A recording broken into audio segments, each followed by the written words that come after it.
Kita hidup sambil terus mengklaim bahwa kita tahu mana yang benar dan mana yang salah. Tapi coba berhenti sebentar dan tanyakan satu hal sederhana. Dari mana kita tahu sesuatu itu benar? Sepanjang sejarah, manusia tidak pernah sepakat soal jawabannya. Ada yang percaya kebenaran ditemukan lewat akal. Ada yang percaya kebenaran hanya bisa dibuktikan lewat pengalaman. Ada yang justru percaya satu-satunya cara jujur mencari kebenaran adalah dengan meragukan semuanya terlebih dahulu. Video ini akan membedah 8 metode utama yang dipakai manusia untuk mencari kebenaran, bukan untuk menentukan mana yang menang, tetapi untuk melihat lensa mana yang selama ini kita pakai tanpa sadar. Rasionalisme berangkat dari satu keyakinan dasar, bahwa kebenaran sejati ditemukan lewat akal budi, bukan lewat panca indera. René Descartes membangun metode ini dengan cara yang paling ekstrim. Ia meragukan segala sesuatu yang bisa diragukan, termasuk dunia di sekitarnya, sampai ia menemukan satu hal yang mustahil ia sangkal, yaitu bahwa dirinya sedang berpikir. Dari situ lahir kalimat yang terkenal, cogito ergo sum, aku berpikir, maka aku ada. Logika dibaliknya sederhana. Ada kebenaran yang bisa dicapai murni lewat deduksi, tanpa perlu diuji lewat pengalaman. 2 tambah 2 sama dengan 4, bukan karena pernah dibuktikan lewat eksperimen, tapi karena akal sendiri bisa membuktikannya. Ini sebenarnya kita lakukan setiap hari tanpa sadar. Kita tahu bahwa semua kucing adalah hewan, dan tetangga kita punya seekor kucing bernama Miu. Maka tanpa perlu melihat langsung, kita sudah tahu Miu pasti seekor hewan. Tidak ada eksperimen, tidak ada pengamatan tambahan yang dibutuhkan. Akal saja sudah cukup untuk sampai pada kesimpulan itu. Namun disinilah batasnya. Akal bisa menyusun sistem yang runtut dan logis secara internal, tetapi belum tentu sistem itu mencerminkan dunia yang sebenarnya. Rasionalisme murni beresiko membangun istana logika yang indah, tetapi berdiri di atas tanah yang tidak pernah benar-benar dipijak. Kalau rasionalisme percaya pada akal, empirisme percaya pada satu hal lain, yaitu pada pengalaman. John Locke menggambarkan pikiran manusia sebagai kertas kosong yang baru terisi lewat apa yang dilihat, didengar, dan dirasakan. Bagi empirisme, tidak ada pengetahuan yang lahir begitu saja dari dalam kepala. Semua berasal dari pengamatan terhadap dunia nyata. Logikanya jelas. Klaim tanpa bukti hanyalah dugaan. Metode ilmiah modern berdiri di atas prinsip ini. Amati, uji, verifikasi, dan ulangi. Sesuatu baru layak disebut benar kalau bisa dibuktikan lewat pengalaman yang bisa diperiksa ulang oleh orang lain. Coba ingat kapan terakhir kali kita benar-benar percaya bahwa kopi itu panas. Bukan karena membaca teori suhu, tapi karena jari kita pernah menyentuh cangkirnya secara langsung. Kita percaya jalan itu licin sehabis hujan, bukan karena argumen filsafat, tapi karena satu kali kita hampir terpleset di sana. Dan sejak saat itu, tubuh kita mengingatnya lebih baik daripada akal kita. Tapi, pengalaman indrawi ternyata tidak seobjektif yang kita kira. Mata bisa tertipu ilusi, ingatan bisa berubah tanpa kita sadari. Kalau fondasi kebenaran adalah pengamatan, dan pengamatan itu sendiri bisa keliru, seberapa kokoh sebenarnya fondasi itu? Skeptisisme mengambil jalan yang berbeda. Bukan mencari kebenaran, tetapi menahan diri untuk menyimpulkannya secara cepat. Metode ini berakar dari tradisi seperti Pirho, yang mengajarkan bahwa kepastian mutlak nyaris mustahil untuk dicapai. Maka, sikap paling jujur bukan buru-buru percaya, tetapi menunda kesimpulan sampai bukti benar-benar cukup kuat. Ini bukan berarti menolak segalanya. Skeptisisme adalah alat penyaring. Setiap klaim harus melewati uji keraguan sebelum diterima. Semakin besar klaimnya, semakin besar pula bukti yang dibutuhkan. Ada pesan masuk dari nomor tak dikenal, mengaku dari bank, dan meminta kode OTP dikirim sekarang juga. Sikap skeptis bukan langsung percaya, dan bukan juga langsung menolak mentah-mentah, tetapi menahan diri sejenak, mengecek dulu ke customer service resmi, sebelum satu tombol pun ditekan. Semakin mendesak permintaannya, justru semakin besar alasan untuk curiga. Namun, keraguan yang dijalankan tanpa batas bisa berbalik menjadi masalah tersendiri. Kalau semua hal harus terus dipertanyakan tanpa henti, kapan sebenarnya seseorang boleh berhenti meragukan dan mulai bertindak? Positivisme mengambil sisi paling ketat dari empirisme. Hanya klaim yang bisa diverifikasi secara ilmiah yang layak disebut sebagai kebenaran. Auguste Comte menggambarkan perkembangan cara berpikir manusia dalam 3 tahap. Tahap teologis, di mana tahap segala sesuatu dijelaskan lewat kehendak dewa. Tahap metafisik, di mana penjelasan bergeser ke konsep abstrak. Dan tahap positif, di mana penjelasan hanya diterima kalau berdasar data dan metode ilmiah. Logikanya tegas, spekulasi tanpa data dianggap tidak punya nilai kognitif sama sekali. Anak demam, dan sebelum ke dokter, muncul saran dari grup keluarga. Kompres bawang merah, katanya manjur turun-menurun. Cara pandang positivisme akan menolak klaim itu bukan karena sombong, tapi karena tidak ada data terukur, tidak ada uji klinis, tidak ada yang bisa diverifikasi ulang. Yang ada hanyalah cerita yang diwariskan.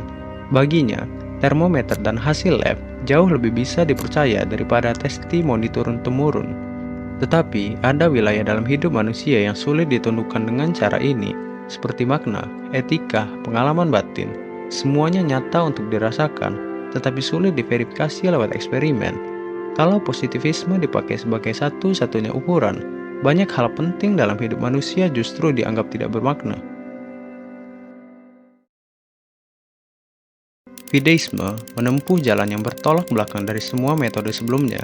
Kebenaran tertinggi dicapai lewat iman, bukan akal atau bukti. Soren Kierkegaard menyebutnya sebagai lompatan iman.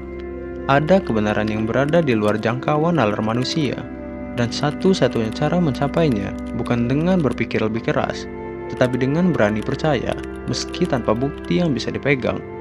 Ini bukan penolakan terhadap akal secara membabi buta.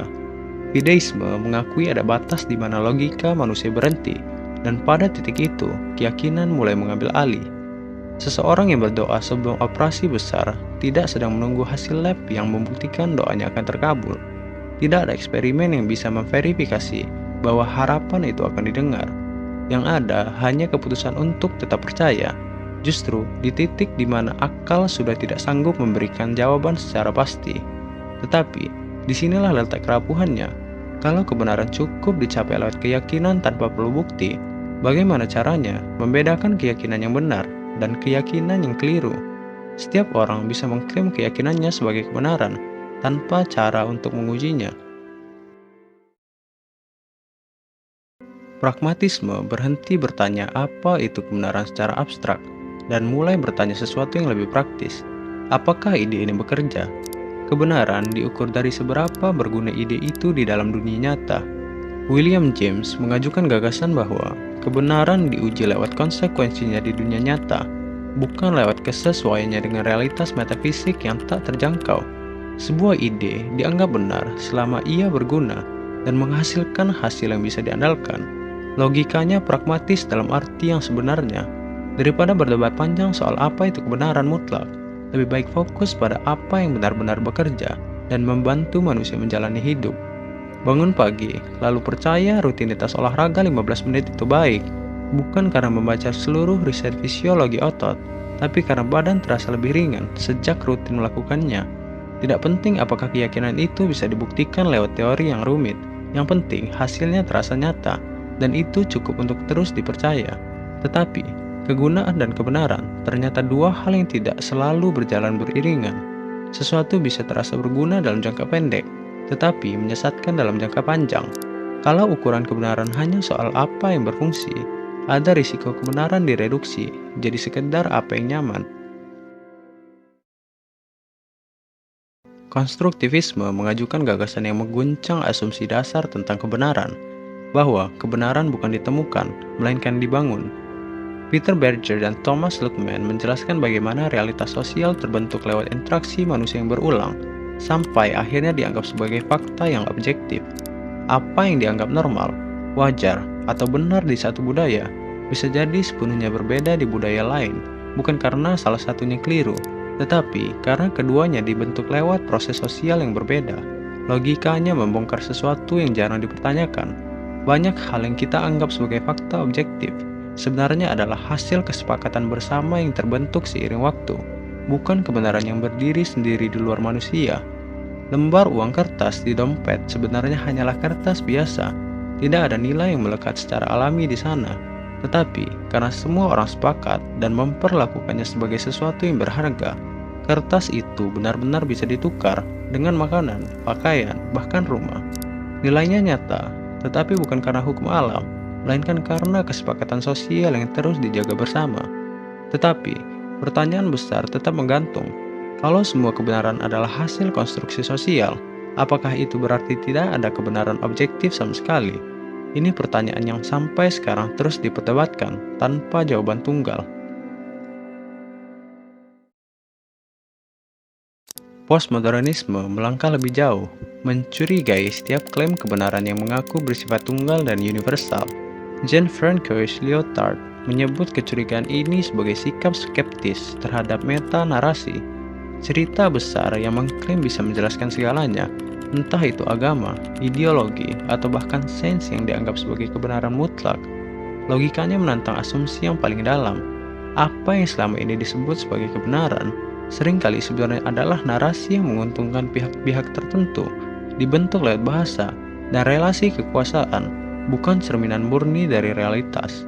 Dua orang membaca berita yang sama tentang kenaikan harga, tetapi dari media yang berbeda. Satu media menyebutnya kebijakan yang menyelamatkan ekonomi, media lain menyebutnya kebijakan yang membebani rakyat kecil. Fakta angkanya sama persis, tetapi kata yang dipilih, sudut yang diambil, dan siapa yang diwawancarai, diam-diam sudah membentuk kebenaran mana yang akan dipercaya oleh pembaca, sebelum pembaca sadar bahwa dirinya sedang dibentuk. Tetapi, gagasan ini membawa paradoksnya sendiri. Kalau semua kebenaran hanyalah perspektif, lalu dengan dasar apa postmodernisme sendiri mengklaim dirinya benar? Ini kritik yang terus dilontarkan pada pemikiran ini, tanpa penyelesaian yang benar-benar tuntas. 8 metode, 8 cara manusia mencoba menjangkau satu hal yang sama, yaitu kebenaran. Rasionalisme mengukur kebenaran lewat akal, empirisme mengukur kebenaran lewat pengalaman, skeptisisme mengukur kebenaran lewat keraguan, positivisme mengukur kebenaran lewat pembuktian ilmiah, fideisme mengukur kebenaran lewat keyakinan, pragmatisme mengukur kebenaran lewat manfaat, konstruktivisme mengukur kebenaran lewat kesepakatan, postmodernisme mengukur kebenaran lewat kecurigaan terhadap semua ukuran itu sendiri. Pertanyaannya bukan lagi metode mana yang pasti benar, sebab dunia terlalu luas untuk dipahami oleh seorang manusia.